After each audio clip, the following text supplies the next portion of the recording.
Good evening to you, Jeremy, and to our viewers. Well, essentially, in addition to the technical faults that we had earlier on in the day, we also had issues with some of our generating units, which we ultimately resulted in us having to implement stage 3 of load shedding. In a nutshell, Jeremy, the issue is that some of our generating units have what technicians call partial load losses. Essentially, you have a situation, for example, where you need to replace a valve or one of these small parts. But for you to do that, you need to shut down the entire unit, which is producing, for example, 600 megawatts. And for you, after you have to replace that part, you obviously want to synchronize this unit back into operation. Sometimes it takes a bit of time, sometimes up to 6 hours for the unit to sort of get into the mode of producing its total output, which is why we are seeing some of these outages that we are currently facing. Why has it gone so quickly then from stage 2, which we were experiencing this morning, to stage 3 tonight? One of the biggest challenges that we are facing at this stage, Jeremy, and I suppose is because of the weather conditions as well, we are seeing a sharp decline in terms of the availability of some of our generating units, but at the same time, we also are seeing a lot of demand in terms of usage. So you have a double whammy in a sense that you have more demand and less supply at the same time. And that's why we have had to do something. And this is the measure that we had to take. Because we have to prevent the system from a total collapse, which is why we had to implement stage 3 of load shedding. Well, let me ask you this. A third day of blackouts now, Mr. Phasiwe. How close are we to a total blackout? Well, Jeremy, our engineers have reassured us that they are doing everything possible to prevent a blackout. The reason why we are implementing load shedding essentially is basically load shedding means that you are in control of the situation. You want to ration power among people who are connected to the grid.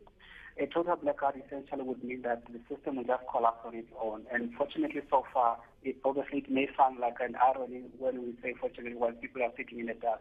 But essentially, we have people who are basically controlling this thing to make sure that it does not collapse, which is where we are now. Right now, Jeremy, we are on stage 3. It does not mean that everyone in the country is sitting in the dark. Right now, we have about 86% of the country who have electricity, while some, unfortunately, do not have electricity at this stage. But your reserve margins, Mr. Phasiwe, at this hour are sitting on a knife edge, as they have been for the past couple of days. It would seem to me that we're about as close to the abyss as we're going to get here. Well, during particular seasons like this one, we're closer to winter as we are now. Our reserve margin is virtually non-existent. We have absolutely no reserves at all, which is why we have had to implement stage 3 of load shedding. But during the course of the day, sometimes obviously we do have some reserve margin because we don't have as much demand as we do in the evening. The biggest challenge for us is when we have people switching on heaters and geysers and electric stoves at the same time. That sort of pushes us closer to the edge, which is where we are now. But we are beginning to see some sort of a gradual improvement on the system because a lot of people have heeded our call to reduce the load, which is beginning to bear fruit. Fair enough, Mr. Phasiwe, but you're not going to rule out stage 3 possibly for the rest of the week? Well, I'm afraid, Jeremy, yes. At this stage, we cannot give any guarantees about sort of getting out of the woods yet. So it's still early days. So the system is going to be remaining tight for the rest of this week. Mr. Phasiwe, would a national blackout take us by surprise, or would we get any warning? Well, from our end, Jeremy, we're trying not to go there. But I suppose if we were to go into that stage, we as a company have so far been able to predict the movement of our generating system. So hopefully we're not going to get there, but if we are going to go there, then we will inform the nation. But we're doing everything possible not to go there. Khulu Phasiwe, thank you very much indeed. Speaks for the parastatal Eskom.